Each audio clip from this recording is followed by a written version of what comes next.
Hey Claudia, so I just saw your last video and I'm really happy that you're getting settled in Utah. I'm actually very jealous of your new room because it has an attached bathroom and that's something I've wanted since forever. Whatever, whatever. I'm not jealous. Anyways, to update you on what's happening today, I am currently watching night one of the Democratic primary debates for the 2020 election. Boy, do I have a lot of thoughts. But I think I am going to save them until after night two, either that night or Friday morning, because today's Wednesday, tomorrow's Thursday, Friday morning, and I'll kind of just try to concise them all. Good morning. So I thought I'd be productive today. I need to get my car washed, so at the same time, I'm going to do my own little recap of the first Democratic primary. So I'll see you at the car. Okie dokie. So I am about to get my car washed and I'm going to try to do as best as I can to get us all 20 candidates that were on the primaries discussed, but I doubt that's going to happen. Anyways, Senator Michael Bennet, didn't think he did really well. He didn't do anything to help him, but he helped attack Biden, so that was pretty good. And then former Vice President Joe Biden, yikes, he honestly had one of the worst debate performances I've seen in a while. From him specifically, but every time he opens his mouth, even though he had the most speaking time, he's just not saying the right things. He couldn't address the attacks that were definitely going to happen, and just yikes. Mayor Pete Buttigieg, he did good. He had a good debate performance. It was just very rehearsed, very much from a think tank point of view.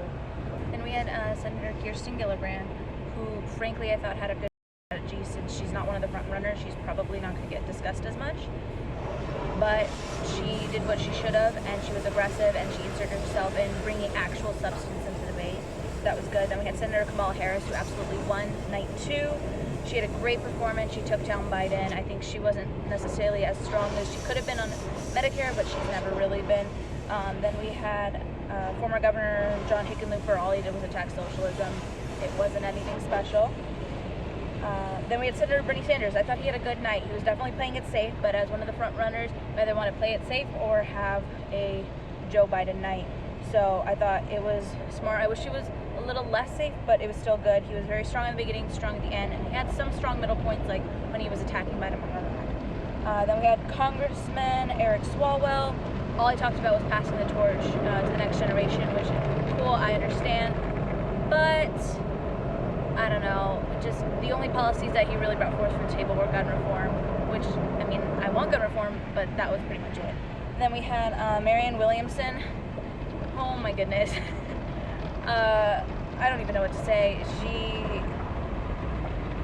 Interesting. Then we had Andrew Yang, who didn't talk as much, and I wish he had more time to talk. When he talked about UBI, it wasn't as strong as he usually talks about it, but whatever. That's night one. Then we had Cory Booker. He did okay. He was honestly one of the stronger people of the night. He was just very rehearsed. Then we had former Housing Secretary Julian Castro, who was really strong in immigration. Thought he spoke well. Everything else, I don't know. I didn't think he truly won the night, but I think he was up there at the top. Then we had Mayor Bill de Blasio, who surprisingly, I didn't expect him to win the night, but he surprised me so much. He did have a lot of breakout moments, but I don't think it's really going to help him that much. He tried to out-progressive Warren, but I don't know. I just don't think it's really going to help him. He was already at the bottom. Then we had former Congressman John Delaney, who was really annoying. He tried to talk, but when he was interrupting, he really didn't bring any substance, so kind of the opposite of what Senator Kirsten Gillibrand did the former night. Then we had Congresswoman Tulsi Gabbard, who I love. I just wish she was more aggressive because she has great ideas. She did great on foreign policy because that's what she's known for. She's a foreign policy candidate. And then Governor Jay Inslee didn't focus as much as climate change as I expected, but I don't think he's really going to last that long in the race. Then we had Senator Amy Klobuchar, who I really don't like, but she had a strong debate performance. Again, well rehearsed. I think she is a strong moderate, but that's not something I definitely like. Okay. So car wash is over, and I still have 3 more people, so I'll catch up with you later.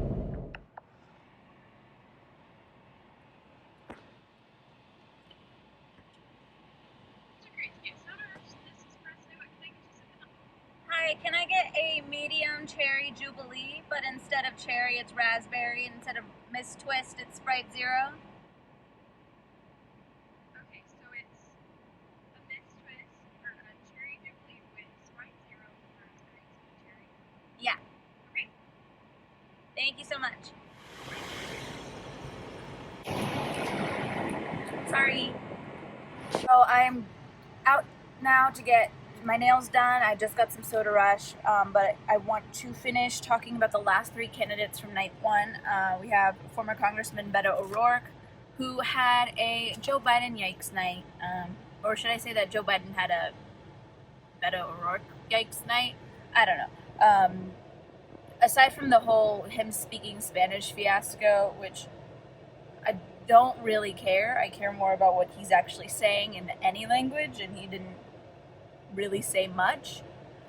He just talking about, I don't know, how we need to win, and it just wasn't as policy driven as I would have liked. I know it's early in the debate and the primaries in the race, but I would like to see more policy. So then we had Congressman Tim Ryan, who I thought had some good moments, but if I'm being completely honest, his one part where he was talking about how we need to continue to have troops in the Middle East, really, it lost me, and I think it lost a lot of viewers and voters that night. So I think all the good that he might have tried to accomplish the rest of the night was completely taken away, especially when Congressman Gabbard completely destroyed him on the Taliban not doing 9/11, but whatever.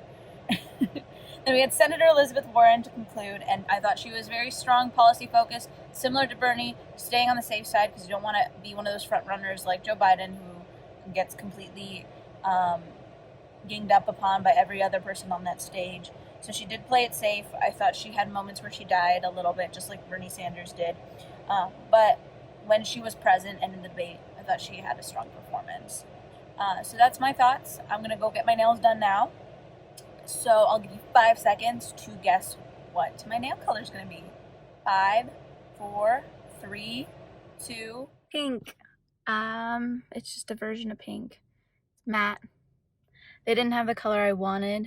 Well, they didn't have enough of it, so I had to go with the darker version, but I still think it's cute. Okay. Oh. All right, so I am in my unfinished renovation of my room right now. I just got back from Spiderman Far From Home, and I won't spoil it, don't worry, but it was freaking amazing. Oh my gosh. I won't spoil it because I know you're either going to see it this week or you're going to see it in like 7 months or even never.